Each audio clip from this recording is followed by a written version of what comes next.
hey, look, Ryan Blaney's doing the things we thought he was going to do after the Coke 600 here. Coincidence? Yeah. I think not. I like that this season has been the year that like all of our narratives on fake racers have come full circle, because we talked smack about Riley Herbst for like 9 months, and then he finally won. Yep. And then we spent all of the last year and all of this year being like, is Ryan Blaney gonna do it? Is he gonna get over the top? He's gonna make. Yeah, well, he did. He won 2 races in the playoffs, and he's in the final 4, entering with just about as much momentum as anybody else. Yeah. So, yeah, it's been pretty cool to see.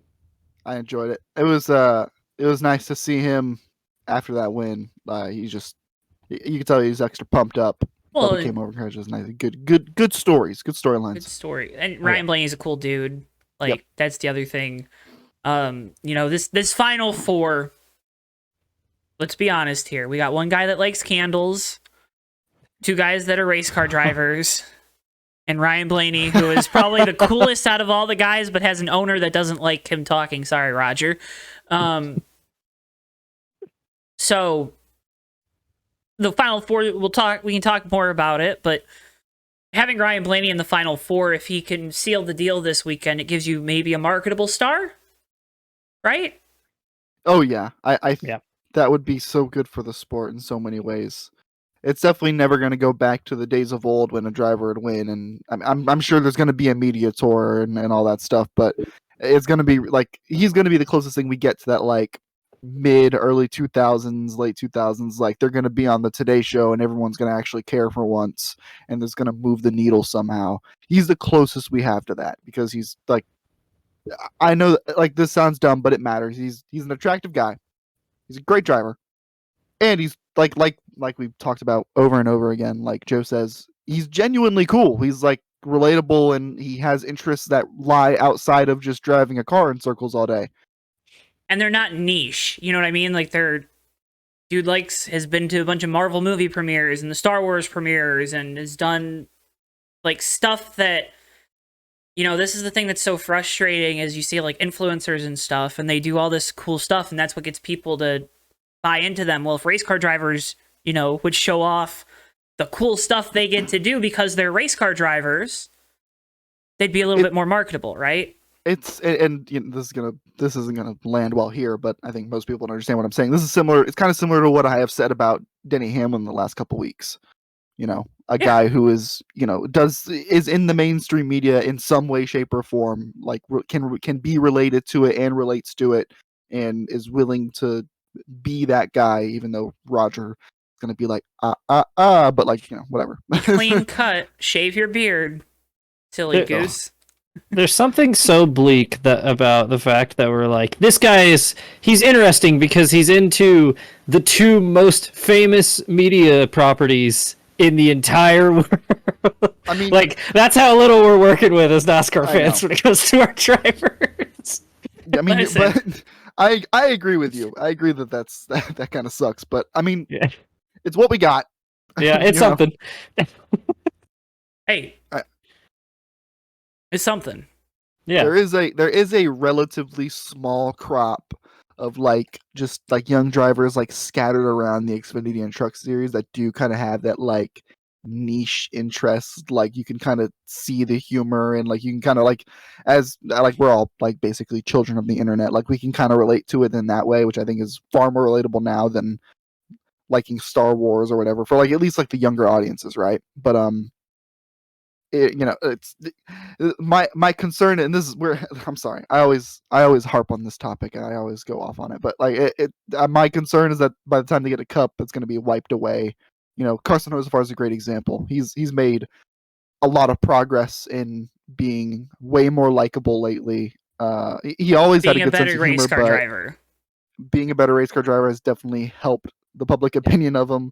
And I worry that when he goes to Cup, next year or whatever, it's going to be he's going to have that wiped away. It'd be really unfortunate. But it's nice to see drivers like Ryan Blaney, who kind of have a connection to that sort of thing that I'm talking about, performing well, being on the big stage, and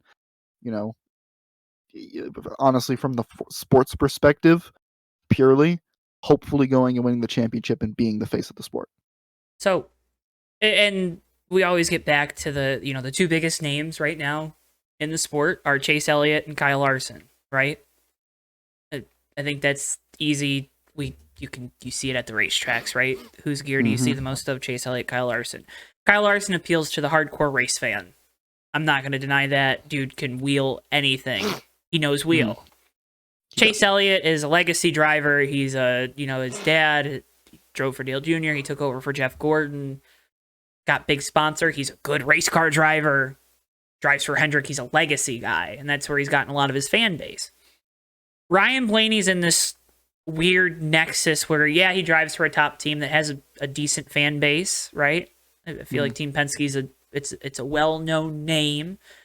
Yeah, he has a famous family in the dirt track scene, right? But not necessarily in the NASCAR or the stock car world. He kind of splits the difference between the two of them perfectly because he's a legacy driver if you are a hardcore race fan, right? If you're super into racing, you love Dave Blaney. Yeah. He's very much like, I hear this term a lot with different things, but he's very kind of got that vibe of like your favorite race car driver's favorite race car driver sort of thing going on. Yeah, I can definitely see that. So, with all that being said, if he can seal the deal, I feel like he has a pretty good shot with how well this team ran here last year. It's a new year. It's a new tire. Probably should have won the race. Well, just shove that one aside. Wonder what happened there. Like he should have done to his teammate. If he's able to seal the deal and he can go on this media tour and he can do all these things and be the face for the offseason for the sport, I think it's going to do him a lot of good. I think it does the sport a lot of good. The sport, there's been a big discussion because there was a big seminar at the NASCAR Hall of Fame about like insiders of racing or whatever it was, where they had these panels and stuff, and there were the quotes we talked about last week or the week before with Jeff Gordon talking about like drivers being interesting, and that's where we kind of got into the Denny Hamlin stuff. And Ryan Blaney has a really good opportunity to kind of split the difference again with that, right? Where I think people's problem with Denny Hamlin is that sometimes it feels a little too forced. Not for everyone. I think that is a complaint that I've seen and I can see. Not the whole, he wrecked Chase Elliott one time, so I hate him. That's a stupid argument. So, if Blaney's able to... pissed off an entire generation of junior fans there. I mean... So if he's able to split the difference, if he's able to do all these things and kind of be this face for the offseason, I think that's going to do the sport a lot of good because you need a marketable star.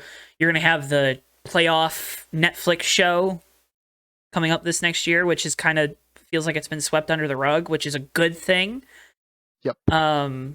Because the expectations of that race for the championship show last year, I think absolutely trashed it because I think people's expectations for it were too high, and I think it's going to be interesting. It's going to be fun. We're going to see, hopefully, if Ryan Blaney can seal the deal. Again, it's going to be very tough because this Final Four is stacked. It could be, it's the story to watch.